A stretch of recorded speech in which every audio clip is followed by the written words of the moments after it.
awakening to me is kind of like, this is very similar, awakening to our power as a creator, right? It's not just like these mystical experiences. It's just about changing the way you live your life and changing, like stepping into the unknown. We start in meditation to really get into nothing together, to connect to one mind with the Heelys, and then we put our hands out like you explained. And so we're creating this energetic field, and meanwhile we're tuning into the frequency of wholeness. Be the example of truth. That's when you have synchronicities. I'm so excited, dude. Who would have thought we would be making a podcast 4 months ago? Yeah, Just kidding. So. You probably did. Just kidding. Anyways, this is our first podcast together. I'm super excited, and we've been wanting to do this for a while. And I'm curious what we're going to talk about, but I know that the main things we want to express to people and to show people and give our information to is about consciousness and awakening, the world and coming into this new earth, and what we've experienced with our meditations and, things like that, Yeah, that starts me with my first question, actually. What does awakening mean to you? Because I feel like it's such a broad, vague term. That is a good and I feel like question. it does deserve a little more, and if it's something that we want to like express and talk about, it's probably wise to explain what it means to us. That is a perfect question, honestly, because I think there's, people talk about a Kundalini awakening, and I think it's all connected, right? I think it's just realizing that you're more than just your body. You're more than just like this 3D world. For me, my awakening was just, through meditation and awakening. I think to me, my awakening was like my pineal gland waking up, like having experiences with, DMT in my body, having 5-dimensional visuals in my meditations. That's when I was like, whoa, I'm more than just my body. And also, going to meditation retreats and experiencing, being high on my own pharmacy, like ecstasy, creating ecstasy through meditation, connecting the heart to the brain, yada, yada, yada. So I would say it's different for everyone. Like I keep with, the spiritual community growing, and I think I just think an awakening is just realizing, like I said, you're more than just your body. Right. You're more than a 3-dimensional being. You're a 5-dimensional being. Yeah, I love that. I think I just want to like reiterate that, because the awakening to me is kind of like, this is very similar, awakening to our power as a creator, right? Because we're taught that we're like a victim of our reality, and then that's what Dr. Joe has shown the world, and he's spearheading the science behind it, that we get to create our reality. Nothing outside of us can affect what's inside of us unless we let it, right? And so to me, that's what awakening means to me. It doesn't mean anything necessarily mystical, like that's part of it for me, because it definitely opens the mind up to new possibilities, but it's more just to the potential of, I get to choose how I feel in this moment. And having that deep realization is life-changing, right? Because nothing can fuck with you. That's so true. I think that's a great way to put it. It's not just like these mystical experiences. It's just about changing the way you live your life and changing, like stepping into the unknown, and creating. And we're remembering that you're a creator. That is so true. It's not just you have to have mystical experiences. It's just remembering, we're not beings that just live in sadness and pain. We're beings that are just love, living in your heart, living, connecting to your higher chakras, So that's a great way to put it. No, I love that. I think that's cool, because we have similar explanations of what awakening means to us, but then some differences, which is awesome. Like you said, we all have a different definition of it. Right. And I think, maybe the main thing is like remembering where you came from, which is source. Like, I think that's a great way of awakening, or what it could mean of awakening. But I think you're right. I think there's no like right description of what awakening means. That's also another good description of awakening, is realizing that we all come from the same source, like, and waking up to the fact that we are not this body, you know, like this body is quite literally a vessel that we're like embodying from some form of consciousness or some source, whatever you believe that to be. Yeah. Right. Because I believe that we're all just little pieces of God, you know, like we're all God reincarnated in different versions. Yeah. Which when you can have that understanding, and it shifts, you know, For I fall sure. off, but like having that understanding, you really show up for everyone from a space of love, because you realize we are all the same but different, Right. uniquely expressive in our own way, but come from the same one source. Whatever that really means, I don't know. Sure. You know?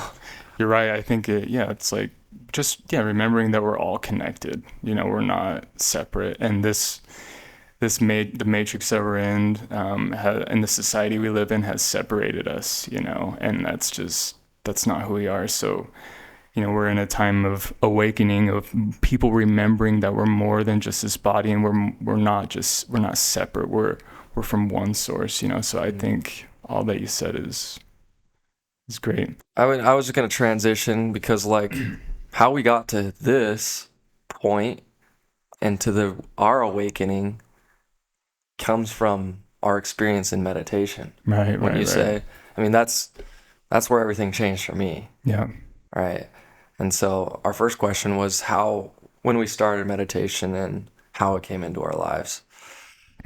Yeah. Do you want to go first? Sure. Yeah. Yeah. Let's hear how you did it. In 2022, I kind of had this realization that I wasn't happy. I didn't realize I wasn't happy, but I was so depressed in terms of the way I view depression is lack of expression. I wasn't necessarily sad, but I wasn't happy. I was just like a robot moving through life in a mundane world. Like that's the way I saw it, right? Mm-hmm. I was this being with this dark cloud over me. And so 2022, I had a realization that I needed to change, and with some help of some psychedelics. And then that year I made a commitment that is the year that I'm changing. So I like set goals, had some cool experiences.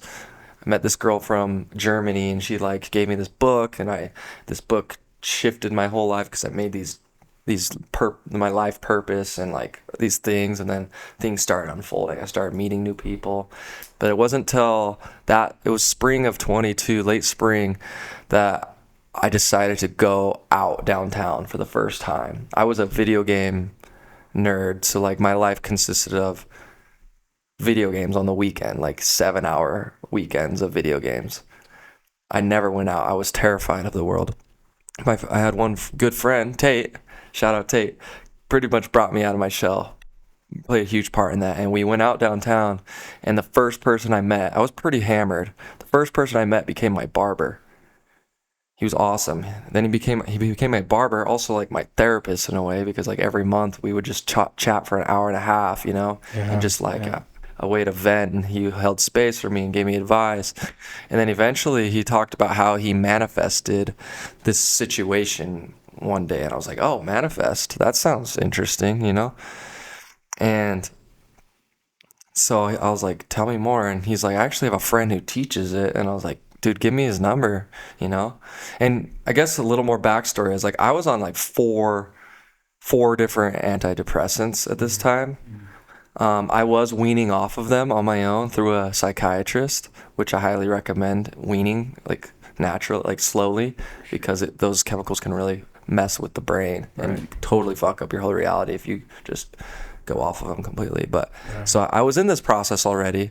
I was learning and growing, having new experiences for the first time in my life. So the unknown is huge. It's a huge part of growth. Anyways, I reached out to this guy, and pretty quickly I decided I was gonna invest $800 a month, which is a lot of money, to have this guy be my mentor. And he taught me, and I didn't have a lot of money. I was actually living off savings. I decided to quit my jobs and just live off the savings I had. That was not a ton, but I was like, I don't know what else to do. And so I was investing in myself here, and we would meet twice a week and talk throughout every day, and he would teach me about Dr. Joe's work. So the first day I did my meditation was my last day of medication, and that was on accident. That was like, I literally took like my last half pill the first night of I did my meditation, a Dr. Joe meditation. That's crazy. So like the way it like just phased into that was incredible. And then I practiced and I studied, and not really knowing what I was doing. Nothing really fully clicked, but I did it because I believed in the change and the possibility of change. I just kept showing up every morning, every night, you know. And that was September of 22, and now we're December of 24. So in 2 years, 3 months in, or whatever that is. And I would say like, it's not till this last like 6 months that everything really clicked. Wow. And I really started devoting and believing in the art of creation and changing and becoming the version of ourselves that we truly want to become. Yeah. Because we're not limited, right? I know that's a fact now on a quantum level, on a scientific level, there's evidence and proof in our reality just by being the experiment myself, you know? Right. Because we are the experiment. Right. I could tell you exactly this. I could give you all the facts, but until you go try it yourself, you'll never know. That's the beauty of the work, right? Yeah. There's a lot of work out there that just has information with no application, but this is so much more application based. It's like, fuck around and find out. See if it works for you. Yeah. You know? That's so true, dude. So now it's like my understanding of emotions and how we can cultivate emotions by thought alone. Like, this is like knowledge that the world needs to know. The fact that we don't have to live in fear or lack all the time, that we can wake up in the morning, practice joy with our eyes closed, and then go live it and practice with our eyes open until eventually that becomes our natural state of being. Right. But our natural state of being is quite literally doubt, fear, lack, anger, because we've been practicing it unconsciously for so long. Exactly. But what happens when you practice joy, practice love, practice gratitude? Like, there's all these gratitude practices out there, and that's great to write down what you're grateful for. But what's really happening is you're practicing creating this emotion in your brain. Right. And whatever it takes to get there, it doesn't matter. Yeah. So kind of went off there, but I got really passionate for a sec, because that is like the part of the work that I am so passionate about is just, I think it's like the fact that Dr. Joe doesn't even like highlight the most. Like, I feel like it's so simple. Yeah. It's hard, but it's simple. Exactly. So true. You know? So true. That's a great way to put it. That's kind of a really quick explanation of my journey. Yeah. And how I got into meditation. It was kind of random. And it more came from me setting the intention in 2022 that I'm like, it's time for me to change. This is my year to be happy. Right. You know, it really that's all it takes. It takes a firm intention, and the universe will send it to you. Yes. It will send you signs. It will send you signals of what isn't working and what you want, what little things to move forward on and to choose into. Right. New experiences. But yeah, you mentioned intentions, and I didn't understand what an intention was and how important that was, and how you can go into a meditation, set an intention, and it really just amplifies in the quantum field, because you're talking to the quantum field. You're sending that thought out there, and that's a frequency, you know. So you bring that. Talking about attention is just, I'm glad you brought that up, because I didn't know what that was for a long time and how important it is. I didn't really either, and it is so important. We could do it for anything, like a family party even. It's like taking 2 minutes, maybe to take 3 deep breaths, and then be like, you know what, I want to show up and love my mom more than I have ever loved before, because she deserves it. You know, like, I mean, that's just an example. Oh, dude, that is too good. You know, but like, then you watch and the body follows the mind. Right. When you really get clear, I mean, and we can go into the mechanics of the quantum model of reality here if we want, but to keep it simple, an intention is powerful in any situation. Yeah. Mental rehearsal, right, is another form of intention. It's the brain having the experience before the experience, and that makes the body just follow the mind. Yes, dude. You can practice anything, and that's a reminder for myself because I've been slacking on my mental rehearsal. Oh my gosh, yeah. You know, but when I do it, it's like I have the most incredible experiences. Like my expression is so lively. Yeah. I'm not afraid. It's because to some extent I've already experienced it. Right. The brain doesn't know the difference between reality and thought alone. It's a practice though, you're right. Like, I mean, I've experienced that all the time of falling back into the 3D and then I'm like, wait, I forgot that I've had mystical experiences because I've set intentions or I've like done a meditation. It's just we've been programmed to think that we aren't the creators of our life, you know. But yeah, I mean, thanks for talking about what how you got started with meditation and where you're at now. I think we can dive into that more for sure eventually. But yeah, I can talk about.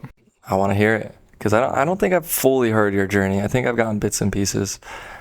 Yeah, I don't think I fully told you my whole like experience with where I'm at now. I won't make it super long, but I think there's a lot of your story that I didn't know either. Yeah, and there's more to it too. Like we could just keep going, but I think this is a great intro. For sure. I guess like for how I started getting into or awakening or like how that began, and when I started understanding what meditation was in 2020 during the pandemic. I met a guy at a parking lot at Slick, and I was roller skating and he was roller skating at the same time, and he just like roller skated up to me, and this is the universe. This is my story, right? Like out of nowhere. And I mean, prior to this, what you said in your story of how you got to starting to meditate is I went through depression. I mean, tons of dark nights of the soul and deep depression, tons of anxiety because of the world state and programming and but I was going through a really hard time, and I was on anxiety medication, and there was a lot of sadness that I just didn't know how to heal. I just thought this was it. Like I'm just going to be sad the whole time and try and live my life. And I didn't think of I didn't know what a mystical moment was. I didn't understand spirituality or anything. But so I had that before this experience meeting this guy at the parking lot. And so I was roller skating at the parking lot, random day, like it could have been any day, and it was during the pandemic, and he skates up to me. His name's Alec, a really good friend now, and he just starts talking to me, and I was kind of like, oh, I don't really want to talk right now. Like I was in that state of like, I'm sad, Mm-hmm. And he just, him being connected to the divine at that time, he just was like his full self and just came and talked to me and was so sweet. Started talking about Vedic meditation, the type of meditation that he practices, and how he went to India and got all this knowledge and did meditation there, and was just talking about it. And I was like, whoa, what is this? Because prior to this, I was starting getting into philosophy, and that was like the opening gate to like spirituality, right? And I read Eckhart Tolle. I wasn't even in the spiritual like realm at that time. It was just like, whoa, this is. But there was some level of curiosity, which is an intention, right? Right. So exactly. Desire to know more. Yes. And that there is something beyond this. Right. And that's the universe giving you little, pieces in your life. Yep. Like, you better check this out because this is a part of your story and it's going to change your reality. So 100%. Yeah, man. But yeah, I connected with him. He taught me Vedic meditation and like how to sit with the body. And oh, wow. Yeah. And it was a great practice, and I didn't do it a lot at the time. I just was kind of like, oh, this is amazing. But, wasn't really meditating a lot. Maybe like once a week, I would just sit down for like 15 minutes and put on just like, some meditation music. And Just close my eyes, and I think for people that are wanting to start meditation, that is the key, is just to sit with your body, any type of music, for like 10 to 15 minutes. Yeah, it doesn't matter. There's no right or wrong way. Yeah. I mean, I'm sure you hear this all the time. It's like, I can't meditate. My mind just goes crazy. I mean, that's the point. Yes. The point, there is no right or wrong. The point is sitting with yourself so that you can find peace in the present moment. Right. And so many people are avoidant of that, and that's why social media is a problem. Yes. It's because that's a way of distracting ourselves from our thoughts. Yeah, dude, it's so easy to get caught on that. And you're right. It's like Joe says, I mean, every meditation is a good meditation. If you're having thoughts, that's okay. Like, that's a part of the process. And even if you're this guru and you've been meditating for 30 years, you're going to have meditations where you're in your thoughts. That's just about, rewiring and firing new circuits in your brain. Yes. Yeah. So 2020, you met Alec. You got into Vedic meditation. How long did you practice that? And you said once or twice a week. Yeah, it was about maybe even less than that, to be honest. Maybe once every 2 weeks or something. Okay. Yeah, I was just kind of... It was very intro. It was very intro, yeah. And I was I still was having a hard time wanting to sit with my body. It was difficult. But yeah, it wasn't very much. And so yeah, that I met him, and it just kind of opened up a door, and I started reading other philosophy books at the time. And then me and him and another friend got together, and we did some DMT. And I didn't know what DMT was, but I was super curious because I was like, I need something to get me out of my mind, and to see what else is out there. And I'm not trying to promote smoking DMT, but it helped me. And yeah, we did that a few times, and I was like, whoa, okay, this is a whole other reality and realm. There's so many realms that you access, with DMT. But so we did that, and that was kind of another awakening of mind, and there's more than just being in this body, and then yeah, after that, I kind of just, it had maybe 2 years, 3 years later. During those 3 years after 2020 meeting Alec, I didn't really practice anything. I was just still caught up in the 3D, sad and depressed and worried about the world, and trying to figure out what is my purpose. Why am I existing in this body? But then, yeah, I had some crazy stuff happen in my life in 2023. So pretty recent. Well, no, I think it was 2022. I had someone pass away in my life that shifted my whole reality. It was my ex-partner's friend. And, me and her moved into a place with friends, and it was a whole shift of my life. And it was the beginning of a whole new reality and knowing what I am. But, basically that happened. I had a friend during this time mention Dr. Joe.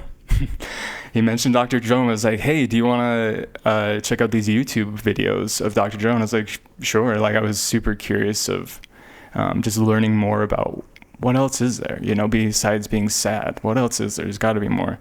And so I just listened to some podcasts of Joe, and I was like, whoa, this is interesting. You can change your emotions. That's possible. You don't have to just be depressed. How is that? You can just change what? And he explains the science. We can obviously go on about that, but it was great because, with Joe, he talks about the science first. He a very basic level. It's for people that are lost in the 3D to wake up. And so that was what helped me, is he talked about the science and how you can just change your reality just by changing your thought alone, but yeah, so I watched a lot of his videos, and then my friend who also mentioned the videos gave me his book, Breaking the Habit of Being Yourself.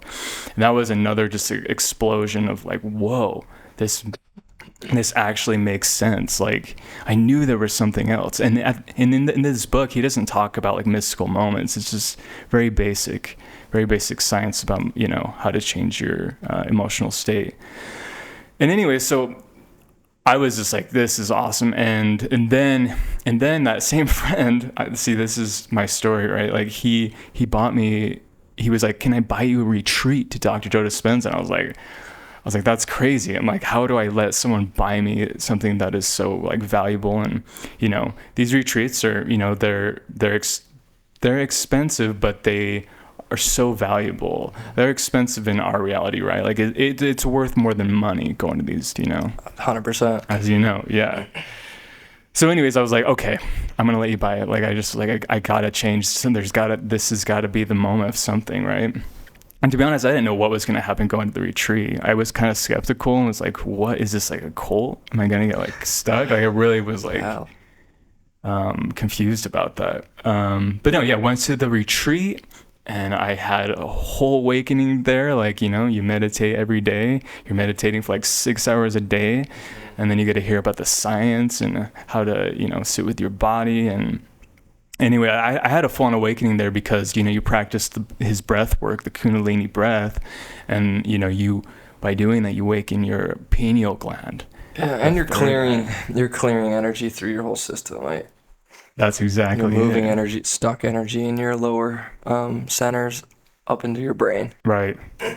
And that is, dude, that stuff is powerful. Yeah. Because when you awaken the dragon, right, it's like you get body movements and shakes. And honestly, I remember going home after the retreat and my body was still convulsing. Is that the word? Convulsing. Convulsing. It was still it was convulsing in my sleep. Like I would lay in my body or lay in my bed and I would be like shaking and like it was those chakras and, you know, those centers waking up. And you're right. I think it's some sort of somatic release as well, like the body just like naturally moving energy. Yeah. Like stuck energy. Like For sure. Like a cat, you know, like purs to move energy. Yes. It's like similar, you know. Yes. I believe at least. No, that's a great way to put it. But yeah, you're right. It is the movement of energy going through the chakras and waking them up. And then, you know, once you connect to the pineal gland, it's just like, whoa, there is so much to see in darkness. Mm-hmm. You know, sitting with nothing. So that's what happened to me is my pineal gland woke up during that retreat and I didn't know what that was. I didn't know what the pineal gland was. I knew it was the third eye, right? But I didn't understand that it was a key to remembering what we are, you know, and not just the pineal gland, your heart, you know, the magnet, you know, and Joe always talks about the heart to the brain and that connecting those two at that retreat. I just like had moments in meditation where I was like, I'm so sorry that I treated my body, like I was talking to my heart and my brain. I was like, I'm so sorry I treated you guys and with disrespectful and I forgot about you guys and they forgave me. Like I felt them forgive me and I was like, whoa, that's wild. Yeah, it was super powerful. And so anyways, yeah, that retreat. Was that in December? That was December of 2023. So it's been a year exactly. Oh, wow. Yeah, maybe a little bit more days after that. But yeah, about a year and like a couple weeks since that happened. So this is all new. Yeah. Yeah. So it's been a journey and it keeps getting crazier over time. Yeah, because then what happened after that? Because I remember we met sometime in the summer and you weren't practicing it as much. Right. Yeah. So that happened in December, that retreat, and I was like, whoa, there's more. I was like, because I came home from that retreat and I was like, I felt amazing. Like I got rid of some of my anxiety at the time. I got rid of like some weird vision things. I was like, what is going on? This is amazing. Like I'm healing my body. And so, yeah, and then when I would even like close my eyes after this retreat, I was in other dimensions. Like I was having full on mystical experiences just by closing my eyes, which was wild. Yeah, that's cool. Yeah. But, yeah. So how I got to meet you is like, I stopped, like I had that retreat and then I kind of just was meditating maybe every other day, and maybe I was doing like a 30-minute meditation, but I wasn't practicing the breath or anything at the time. And I was kind of falling off and going back into the 3D and like not remembering the mystical moment I had, which is so easy to do. And so that happened. And then yeah, I had a major like change in my life. I had a breakup, and that shifted my whole reality. And sometimes you need that to remember that you're more than your mystical being. So yeah, that happened. I think it's important. Yeah. That contrast, like, that's why, I mean, people talk about, that's why we're here, is we forget that we're one, you know. Right. We came here to experience separateness so we could re-experience oneness and fully experience again. So I think having the contrast, falling off track, is an important part of the process, an important part of the journey. For sure. You know, if you were perfect all the time, it would just be unenjoyable and uneventful. Yeah. Nobody wants that. No. I can't imagine a perfect life. Like, I think we're getting to that, right? Like, we want to go back to source, which I think is like, maybe that's perfect. I don't know. Maybe. I think we shift the idea of perfect, because perfect, we have this, I love it because I feel like perfect, there's like this general definition of perfect being like symmetrical. Yeah. Right? Or like picture perfect. Right. Or like, but like, if you can shift your perspective to everything being perfect, then it almost like makes you unstoppable in a way. It's like, no, I'm trusting that this is unfolding perfectly for me. And having that thought allows you to really trust the process and know that it really is happening for you. And if you truly believe you're the creator, then all power to you. Like, there's nothing else you need. I mean, obviously there's action to be taken and decisions to be made. For sure. But it makes it a lot easier. You're right. No, you're right. It's like it's about changing, right? You have to change. If you're in a bad mood, you just have to change that state, you know, and it's the practice of it, right? And sometimes it's like hard. Like, sometimes I have to sit with my body for hours, you know, get to nothing. It takes me hours to get to nothing, but from a space of nothing is where you create from. Yes, dude. Yes. So I think we met in like April. That's what's coming into my mind right now. Either April or May. It was May, beginning of May. Because I remember the night you came to our breath, we did like a breathwork class, which we've only ever done one. That was our only one. You guys got to do it again. That stuff is powerful. And you came, and then after I like told you about Element 11, right? And you were like in, right off the bat. You're like, I'm pretty sure that sounds awesome. So, but like, let me like think about it. And then I think we hung out maybe not too long after, maybe a week or two later. We went on a hike. You know, and had some pretty profound experiences by a river where we were just like, we were sober, but we took some time in silence and just were like, we were feeling so much energy. We're like, I mean, you maybe had some visuals, because I feel like you're very, very much more of a visual person. I'm more of, from my experience, I'm more of like a feeling person. Like, I can feel the shifts. Right. You can almost like see the shifts, kind of, which is so cool. Sure, yeah, for sure. If that is the case, I'm not going to speak to your experience. I think it's very close. Yeah, but my experience of you is that. Yeah. So, and then from there, we went to Element 11. Right. A month later, which was obviously, we had some beautiful experiences. We used some medicine, some MDMA. Yeah. In a very, and I will set an intention. I will preface this, like, there are many times where I've used drugs or medicine in an unintentional way, chaotic way, and I've had poor experiences. But when you do your due diligence and really take care of the brain and body and set up the space for a proper experience, you can really have some moments that will change your life forever. And I feel like that our experience as a group at Element 11 really shifted my reality, like a huge amount, you know? Yeah. And so, we did that. And then I think that a few days later, we decided we wanted to go to a retreat together. Well, or was it even before that? Yeah, it was before that. It was before that. We met at the breath that night, the breathwork here, before Element 11. And you mentioned Dr. Joe. But what was it after E11? No, because you have to buy the retreats like 2 months in advance. You mentioned it in that you guys were going to Colorado. And then prior to the retreat, after E11, I was like, 2 weeks before the retreat, I was like, I'm just going to go with you guys. Oh, you waitlisted, huh? Yeah, I was on the wait list. Okay. And I got in. Yeah. So that's amazing. Like that was awesome. I think you guys came into my life at the most perfect time.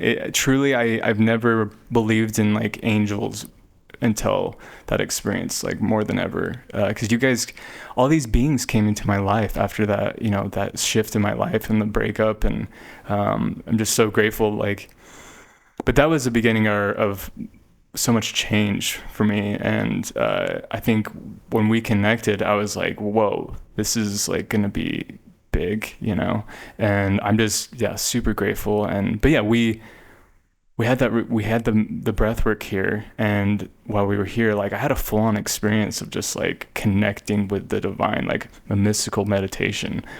And but yeah, I'm just so glad that you mentioned E11 and that you mentioned Dr. Joe. When you mentioned Dr. Joe, I was like, wait, no way, there's more people that know about him. So that was awesome, and I'm so glad that I decided to go with you and Jordan. Like, let's talk about that experience going to the Colorado event in July, Joe Dispenza retreat. Yeah, so we went to the retreat in July, which, Yep. what day was that? End of July? It was end of July. Shit. Yeah, so it's crazy. This was the most transformational summer of my life. Like, yeah. I went from Element 11 straight to a flight to Banff, Canada with my family. Come home for a day, straight on a flight for my first solo trip to Guatemala. Yeah, dude, I forgot about that. Come home for 2 days, and we drive to Denver for a retreat. Yeah. So I went like 4 weeks straight of just mystical experiences after another, just meeting incredible people, just in this flow state, emotional journeys, Yeah.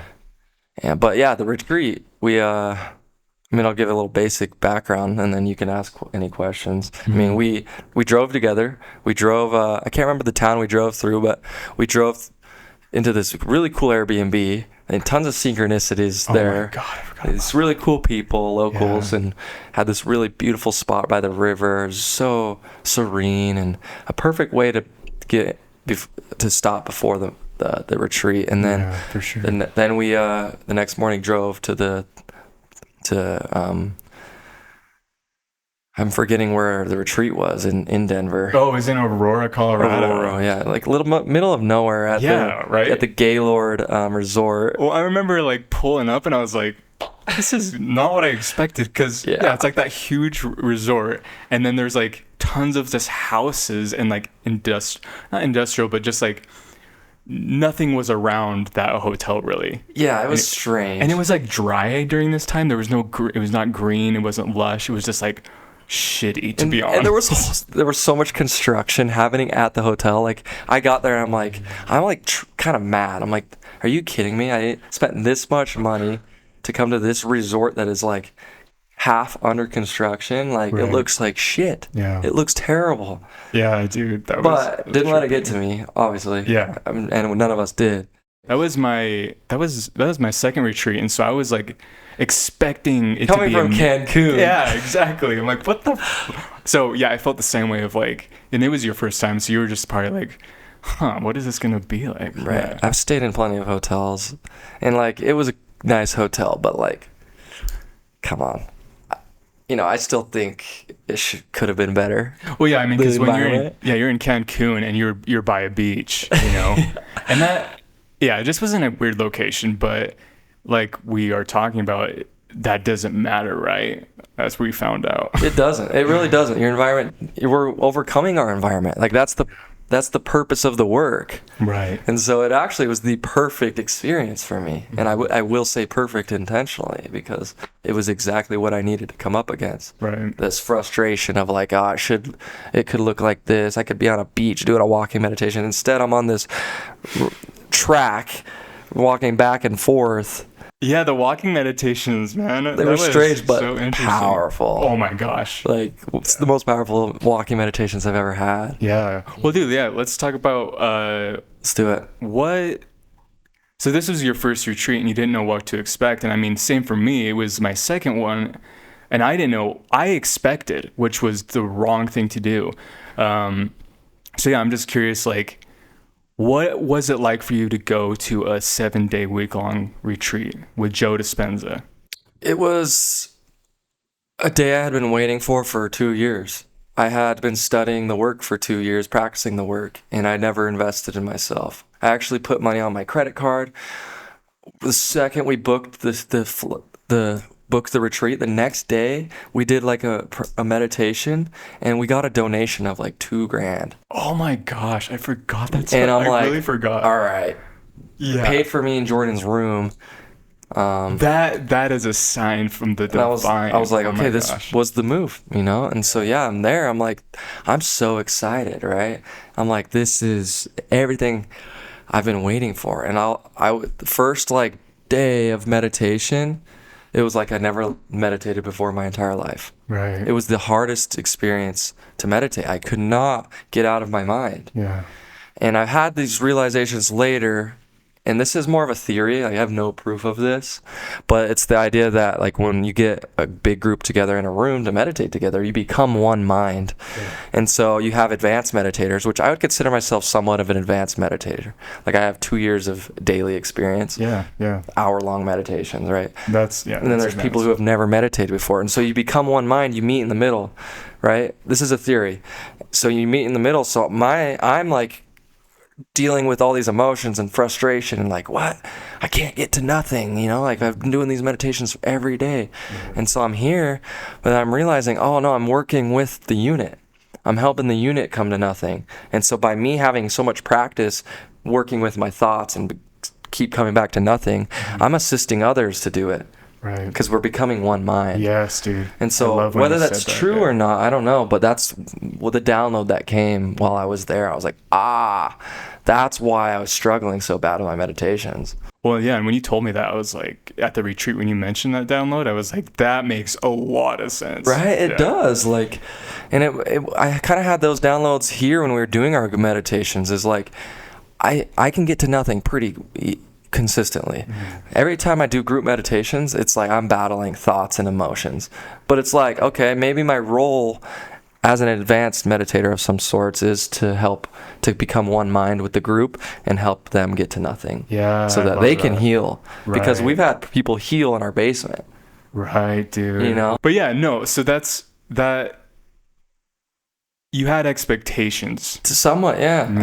I did have expectations that I was just gonna blast off and like just have visions, which I did have some visual experiences and like also some metaphysical and experiences with interdimensional beings. You know, I definitely had those for sure.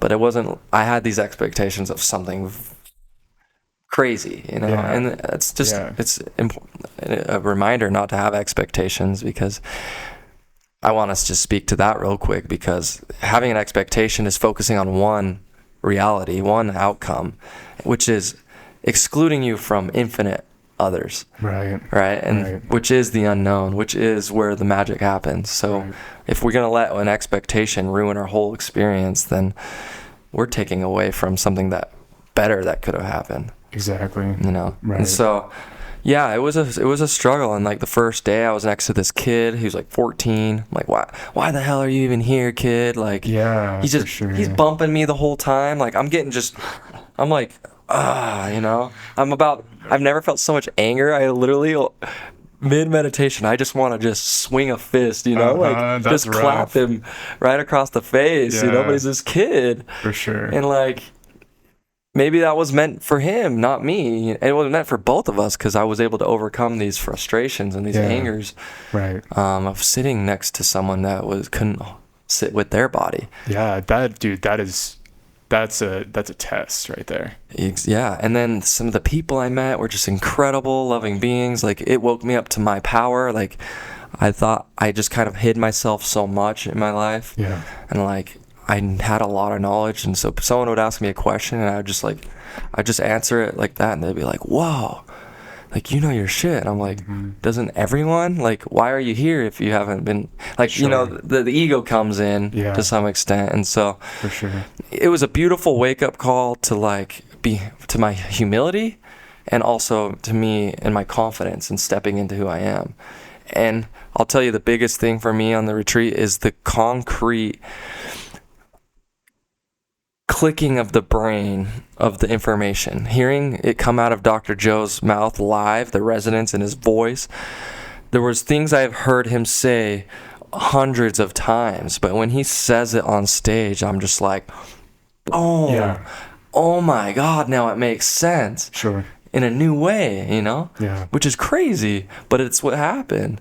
Like, silly, simple things like that I had, like I said, been studying and listening to just clicked. And so, like, if anything, the biggest thing I got from my experience of the retreat is my belief in the work and the belief in myself as a creator. That's rad. And so, yeah, I mean, from the people I met, the experiences, the walking meditations, connecting with people, that a part of me realized that I wasn't there for me, you know? Like, I was there to serve. Yeah, I love that. You know, and if I go again, I know that's really why I'm there. Right. I've been doing the work. That is, I don't really need a retreat. I have nothing physical to heal. So if I'm doing another retreat, my intention will be to serve. Love that. Oh, you mentioned that, you know, you had these expectations, and but when you heard Joe speaking live, you really got the information. You really took it in, and it made sense, and you were able to refire new, you know, circuits in your brain, get more information. For me, I just was thinking, like, it took me 4 retreats to get. And I'm still studying it. I mean, it's endless, right? You have to keep reminding yourself of that information. But it took me 4 retreats to, like, understand some things. Yeah. You know?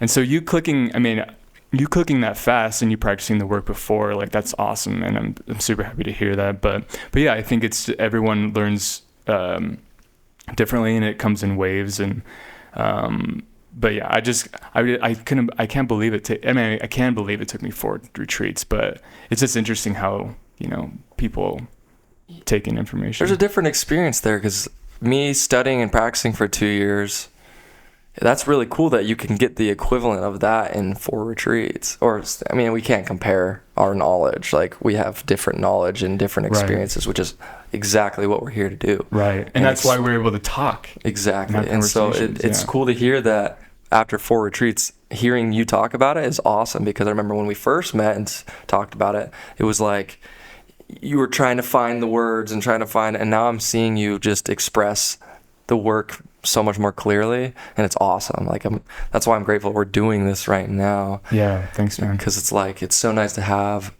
another person devoted to the work and studying the work. Like, we listen to him almost daily. Like, I go on and off, sure, you know, but we at least practice daily. Yeah. But we do listen to a lot of his information still, just ingraining the information. So it's just habit. Right. Because we've been trained to live in, you know, sadness. Like, I keep saying that, but if you keep remembering to live in joy, live in love, and, you know, you don't just have to listen to Dr. Joe, but, like, right.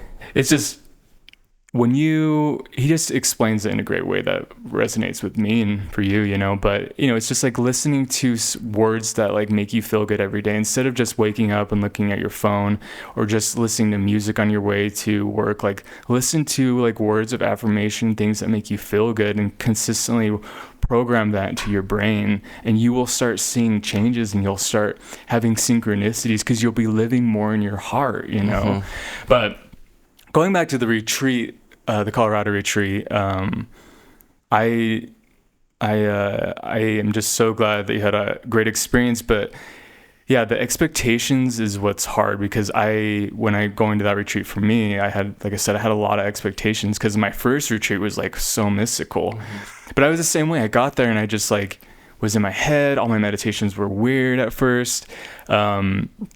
And then we did the Coherence Healings, the third. So that's, I can't forget about those. Yeah, right? The Coherence Healings, yeah. And we did those. And then that's when I was like, okay, I'm not here for myself. I'm here to heal other people, And I think it's okay to have an intention to heal yourself because you are worthy, right? Like that's 100%. What you have to remember too.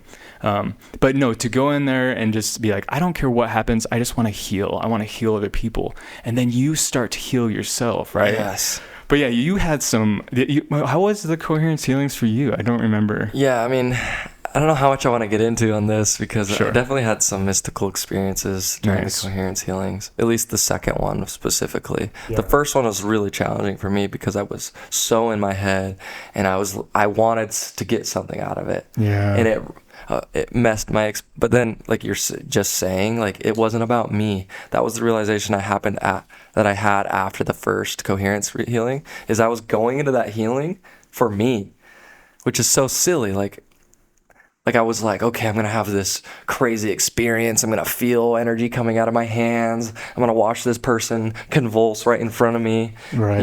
Yeah.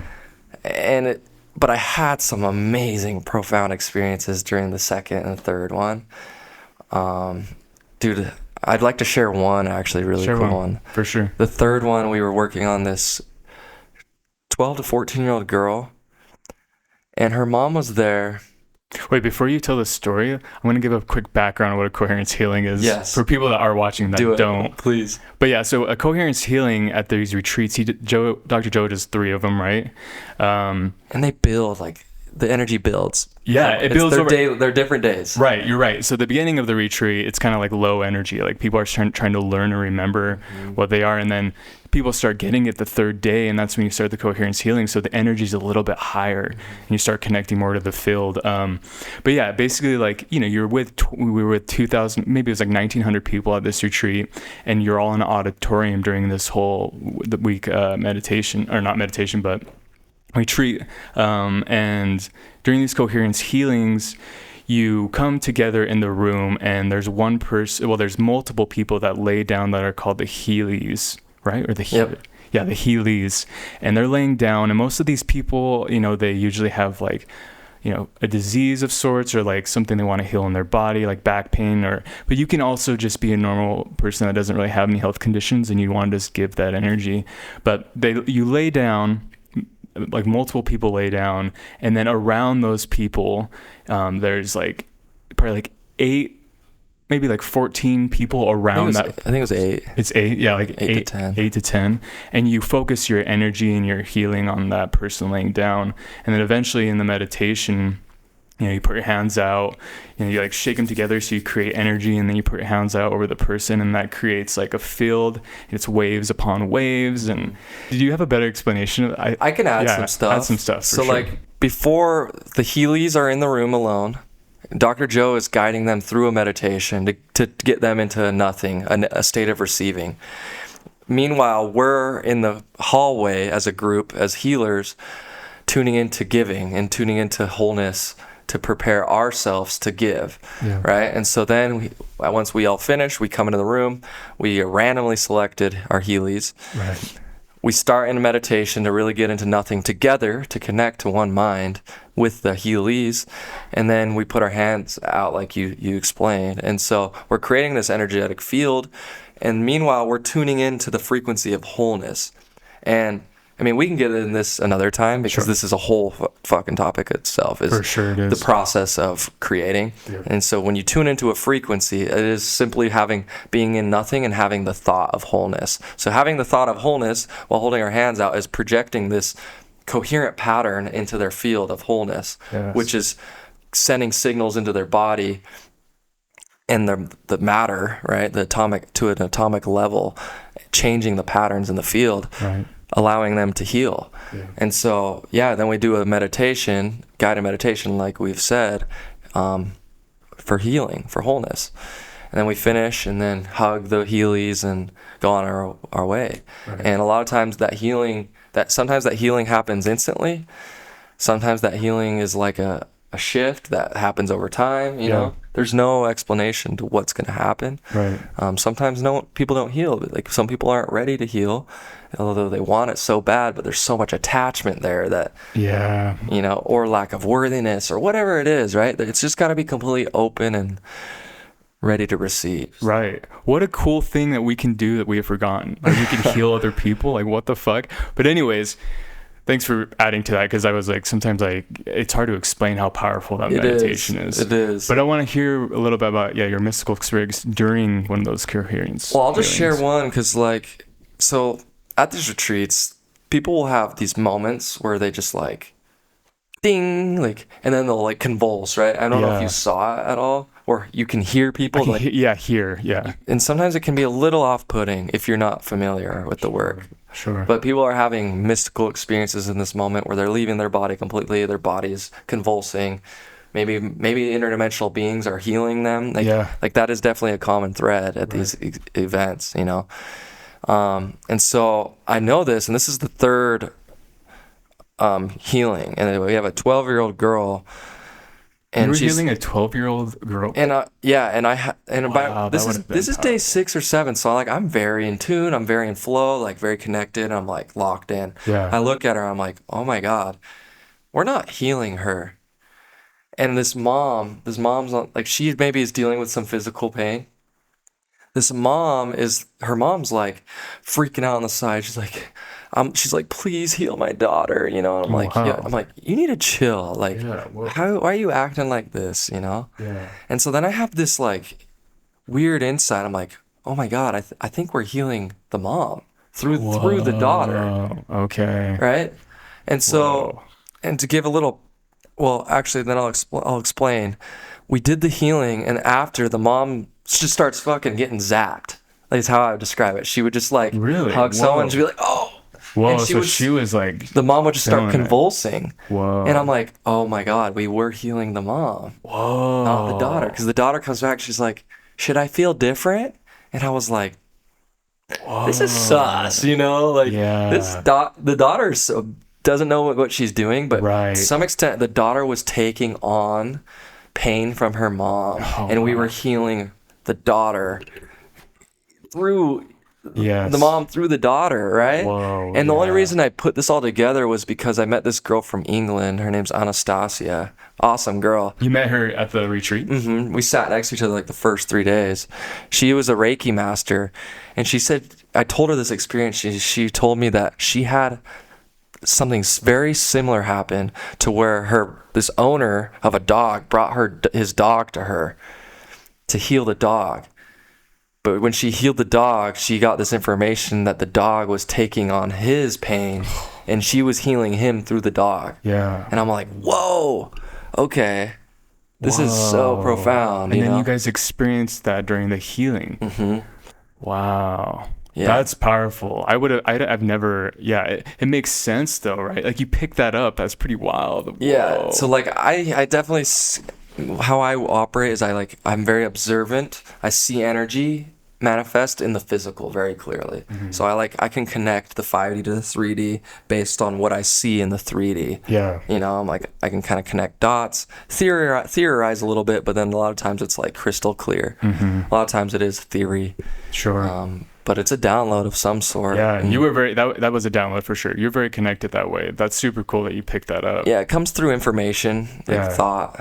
Very claircognizant, if we want to talk about the clairs. But dude, that's I didn't know that. I honestly didn't know that happened at the retreat. I don't know if we ever talked about it. And I don't know if that's okay to share or not, but no, I think so, for sure. I think people need to hear this. I think like with this, you know, podcast, I just want to be super honest with everyone who watches, you know, and like for ourselves to remember what we are creating and like what our memories of our spiritual journey, you know. So I think we should just talk about really everything that we want to, you know, be super honest. There's a sense of vulnerability there, and I'm reading a beautiful book called the Gifts of Imperfection by Brene Brown, and it talks about how true love is like comes from authenticity and vulnerability and speaking your truth. And like, if I were to hold back this information, like, then that would be, it's hindering everyone's experience. Exactly. when you, and I'm learning this too, is like, I want to feel whole. So I want to express exactly how I feel. I want to be honest. Like, that is the example of truth. And I love that Joe created that and came up with be the example of truth. And everything is, that's when you have synchronicities, because you're being exactly who you are. You're not lying. You know, when you start lying and you start feeling bad, that's when you have no synchronicities. That's when you go back to the 3D. So being honest in this podcast is going to be perfect. I agree. Okay, Zach, I really want to know, and I think a lot of people want to know, like, what is a synchronicity? Because we've been talking about it a lot in this podcast. What is synchronicity to you? Did you read like some books to understand it? Was it just through meditation? Did someone come to you that told you about synchronicities? Yeah, it started when I met my mentor. Like, he brought that word up, and he's like, you're gonna, as you continue to do this work and find a flow and elevate your emotional state and raise your vibration, you'll start seeing more synchronicities. And so he recommended a book called Synchrodestiny by Deepak Chopra. Beautiful book that really goes into detail of what synchronicities are. Actually, I want to reread it. But a synchronicity, how I would describe it, is just like a harmonization of reality unfolding into one moment, right? And people call them coincidences, miracles, like God winks, whatever you want to call them, like angel numbers, like the more connected and the more you see them and the more gratitude you express towards them, the more you'll see. When I'm out of flow and in my head more, I'm not seeing synchronicities. Yeah. When I'm like in flow, in a state of abundance and joy, like it's like boom, boom, boom. Right. Whoa, you know, or like a moment that is like so divine that I know I need to be there, that I'll see my birthday. Like, that's a big one for me. I see 922 a lot. Yes. And you saw that when we were on the way to Colorado, right? All the time. That was crazy. I see it every day, multiple times a day. And there are other number sequences that mean something to me, very specific things. And you can go as deep as you want. You can write out every number sequence you want and create a definition to it. Sure. You're creating this intention around this number. You're giving the universe an opportunity to speak to you, how you know how to receive. Yeah. So for me, the universe loves speaking through license plates, through numbers, and through funny things. Like, sure. Yeah. It's incredible, you know. You've had a lot of license plates experiences. Every day. Yeah, you see like 222 or 33. I mean, when you introduced me to numbers and like how those are synchronicities, and that changed my whole reality. Like, that got me out of the matrix where I'm like, whoa, I see a lot more numbers than, because when you don't think about it, you don't see them, you know. But ever since you mentioned it to me, it's been insane. So, and it's fun. Yeah. It makes it exciting because they're little signals that you're on your path. Like, exactly. And it's like a lot of times sometimes I'm struggling. I'm like, fuck, I don't know what I'm doing anymore. You know, like getting those deep thoughts, and all of a sudden, boom, I get like a 922 into like an 888, and I'm like, oh, okay, because 922 is like, for me, a deep connection to love. And then 888 is like abundance for me. It's like, okay, connect to love, Zach, and you're still connected to your abundance. Yeah. You know, you're still creating that, because seeing those numbers really do help that. They're like, oh, I'm on the right path. I'm following what I need to be doing. I'm not, even though I feel weird and everything feels out of place, I'm not out of place. So seeing those numbers that's a synchronicity. Yes. A conversation, people you just randomly run into at the coffee shop, like, those are also synchronicities. When you have the perfect conversation, you're just like, whoa, that was crazy. That's a synchronicity. Dude, we had plenty of those meeting each other. It was almost like I felt uncomfortable how much we were having synchronicities with each other. Yes, and so Jordan, it's usually a sign that you're on the path or perfect moment, you know. And one thing I will say is, like, don't let anyone tell you what something means to you. Yeah, you are the creator of your reality. No one can tell you what. You can Google it if you want. You can Google what 222 means, and sure. Sometimes Google will change too. And so, like, in that moment, they might tell you exactly what you need to hear, and that's great. Because you create that. Right. Because you have that intention of curiosity. You see it, like, oh, what does that mean? Right. there's so many different things, but don't let anyone ever tell you what that means to you. Sure. Unless you're in a space of like really deep connection and flow, and this person is. Yeah. There are times where I will trust the intuition of another being. For sure. You know, but most of the time it's like, I'm the creator. I know what that means. Yeah. Like that's what yeah, I think that's a great example or explanation of what a synchronicity is. What is it like to you? Like, but yeah, I agree. Like synchronicities to me are like things that just flow so well, and you get all these downloads. And you know, meeting you was the hugest synchronicity I've ever experienced, and I didn't know what synchronicity was either before that. Ever since meeting you, Huli, Jordan, all these beautiful beings. It all makes sense. And then going to the meditation retreats where you create a vortex with 1,900 people. Yep. Dude, how many synchronicities? We had so many crazy experiences at the retreat. It's insane. One quick thing, I kept seeing rabbits. I saw, it was rabbits. I saw them for like 4 days straight at the retreat. And dude, I saw them at my retreat in Orlando too. Really? There's this, and Simone, she mentioned bunnies like prior to seeing actual bunnies. Like we talked about bunnies. It was so trippy. Yeah. Anyways, do you remember any synchronicities that you had? I know it's like on the spot dude, question. There's so many that like it's kind of just I remember after the retreat on our way home we stopped by the gas station, and like these kids just come up to me and start complimenting my outfit. I'm like, dude, I look like I'm homeless. Yeah. Like, what? Dude, they were so into your vibe. They just like wanted you to talk. And then I just bought them some drinks, and they were just like so thankful. And that's not necessarily a secret. I mean, yeah, that is a synchronicity. Well, because we were leaving that retreat and we were kind of bummed out because when you leave these retreats, you feel like you're leaving your home. It's the monastery, right? And so you have to take that information and go out into the world and spread what you learned at these retreats. But it feels like you're leaving like some big part in your heart. And so we were all feeling kind of like sad and like confused. Like, what do we do with all this information? We just had so much love. So I think that is a synchronicity because it like got you back into that state of being a 5-dimensional being. Like, whoa, I'm powerful. Like this came to me. These younger kids came to me and were asking me these questions, and like you were giving them advice and just like talking. Yeah. You were being the example of truth. Like that 100%. You had that energy, you know? Yeah. So that's that is one of many. Yeah, for sure.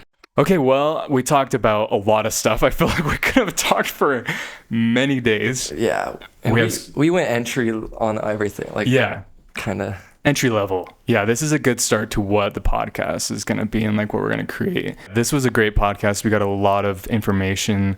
We had a lot of downloads. We talked about a lot of stories that me and you have had. I'm excited for our next episode because I know we just have so much to talk about. We want to talk about, not just meditation, but like what it's like to be a male and be more feminine, in a state of, we're in a time of change of going from, we were very masculine and now we're going more into a feminine state, and there's still a balance, but like on our next, podcast, we have a lot to talk about that and how it's okay to be a nice person as a male, It's okay to love. That is the answer. Male on male love is so needed in this world. Yes, it is. And it's very taboo and it is scary. And we'll go into that. Yes, I'm excited. I have so much to share on that topic and how it's changed my life. But dude, it's going to be good. So yeah, we want to talk about stuff, mental health and what we've been through, creating. Our main goal, I think, is just to raise awareness. This is a time that we're all going through as a collective on this earth of major change, major shift. We're going into the new world. We're becoming less 3D and more 5-dimensional beings.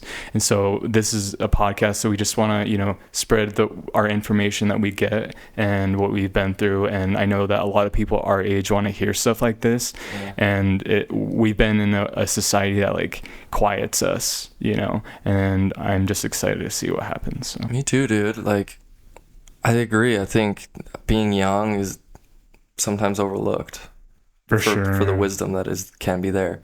And exactly. some people aren't even going to want to listen to Dr. Joe our age, but they'll want to hear us. And Yeah. that's why, yeah, sure, a lot of this stuff's been said before, but it hasn't been heard before. So Exactly. We're the future of Gaia, the Earth. So we gotta have change. So anyways, thank you guys so much for tuning into this first episode. A lot more to come. We're gonna have more people on, and we're gonna have many more conversations with just me and Zach. So hell yeah. we don't know the name of the podcast yet, but we'll figure it out in time. Yeah. Thanks guys. Bye. Love.